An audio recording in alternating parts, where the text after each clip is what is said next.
My best approximation at the pronunciation of this word would be Stəywəteːn. My son started to go to Point Grey secondary school, and it has a Musqueam name or word in the third part of the name, whose pronunciation I still haven't really totally ascertained. And so I asked the school over Twitter, and I never got a response. And so then I decided to ask in Quora, and I also didn't get a response there. So then, now my Quora profile is set up to, it always prompts me to translate my question if I want to, because I'm also a member of Japanese Quora. And so I asked in Japanese as well, and actually I got a pretty thought out response from a English professor there. And you know, she kind of, even here, kind of gives a rough, you know, sort of anglicized pronunciation guide to maybe stəywəteːn as a possible pronunciation for it. And then she also provides a link to this excellent website on Musqueam pronunciations. And so basically, if we just kind of look at the name again on the website, so actually they write it in uppercase in the title, but then in the HTML title it's kind of written in lowercase up here, you can see. And so I'm assuming that the case letters, the pronunciation doesn't change whether it's uppercase or lowercase. Sort of what I came to understand from a little bit of research is that the writing system used to display the Musqueam language is based off of a pronunciation guide called NAPA, N-A-P-A, which is very similar to IPA. And I think that the part that probably would confuse English speakers the most are the vowels. So with that said, I figured I'd just go into the consonants first. I literally assumed that S and T and W are the same as they are in English. Now, I wasn't quite sure what this little mark over the N was. So when we go kind of into the guide here on the consonants, using NAPA, I mean, I actually don't see, there's another N here with a slightly different symbol that says it's a nasal N, and I can kind of imagine that like French has the nasal N sounds. But then actually on this other pronunciation guide, there's a few examples with that exact symbol here. Actually, no, it's not apparent if it is the exact symbol or not. So even Chrome doesn't sort of differentiate between N with the accent and N without the accent, but it kind of looks like the same one. So here, this word for child, if we listen to it, manna. And yeah, I mean, I don't even really hear the nasal. It just kind of sounds like standard N to me. And then in the word for humpback, horn.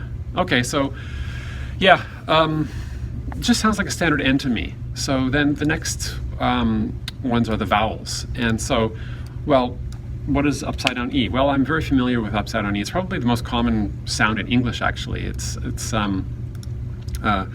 just like a sound. And basically, I mean here, so if we kind of just look at some of these vowels, my understanding of the difference between IPA and NAPA is more around the consonants than the vowels. I think that these vowels are pretty much, well, the same as they are in IPA. So based on that assumption, I'm going to say that I think that this is and this is and this is Well, these are I mean, they're two variations. I'm probably not getting it exactly right. This is like like mitten, and this is E. And then, you know, over here in the back of the mouth, we have like ooh, and then maybe and then oh, and then So this is kind of like a Canadian pronunciation for like God, and this is like the American pronunciation of God, God, anything like that. And but then right in the middle of this, in English, well, particularly Canadian English, like whatever syllable doesn't take the stress, its vowel sound kind of just becomes very de-stressed and very kind of soft, and then that's where you kind of get this upside down E sound, that sound, like butter. Well, butter, but the sound in butter might be this here, but another example would be like even the E in between. It's so, in fact, it's almost like a placeholder between the B and the T. Between. It's a very, you can barely even hear really a vowel sound in that word, and so that kind of in between I would equate with this upside down E here. But like even our English professor in Japan, you know, she kind of gives it an like I'm assuming this is an sound here, and so yeah, that's how I assume this to be, is a sta,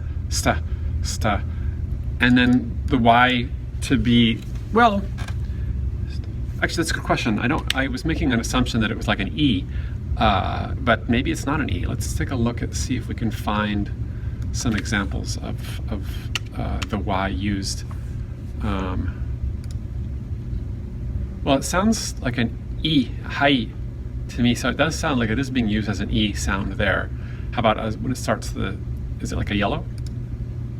Yeah, very much like yellow. It says it right here. So yeah, it is like a consonant, the making of a consonant of the E sound, or like the Y sound in English, like yellow.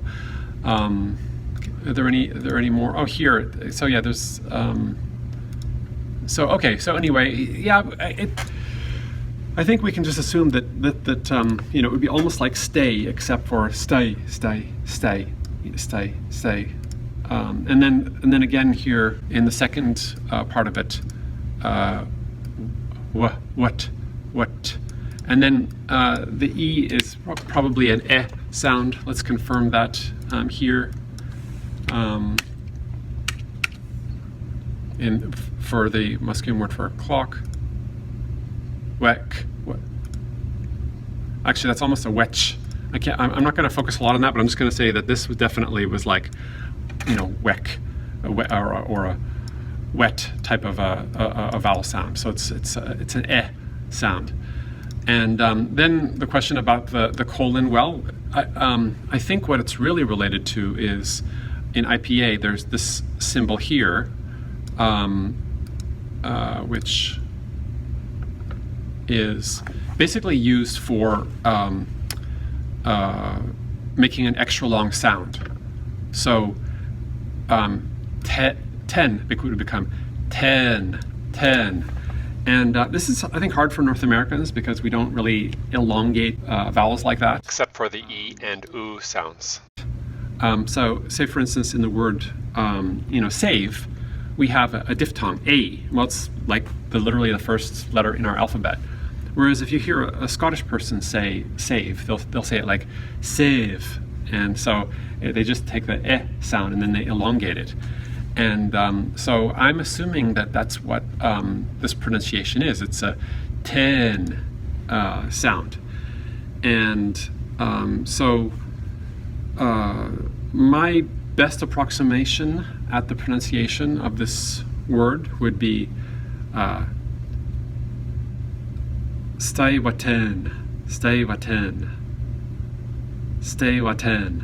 where you have kind of your diphthong, which is very similar to stay here, but like more like a stay. What, and this is a kind of a short sound. What, and then n. So Stəywəteːn.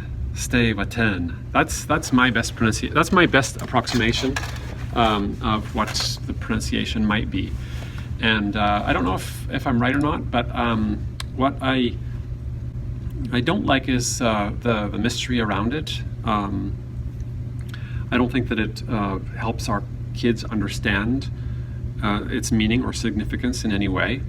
It reminds me of this YouTube video I watched recently discussing the science education and talking about the wrong way of teaching science. And the wrong way of teaching science is introducing the terminology first. So for instance, saying, okay, there's this concept called friction, and and then going to the explanation of what friction is, because what that does to the child's brain is it kind of creates this compartment where where there's this meaningless word where they it's almost have to apply like magical or mystical thinking around what could it possibly be type of thing before that they can get to the actual learning of what that means, and that the correct way to teach science is to say why is it that when you kind of take one piece of wood and then or like if you took a wooden block and then you pushed it along a desk, why would it stop?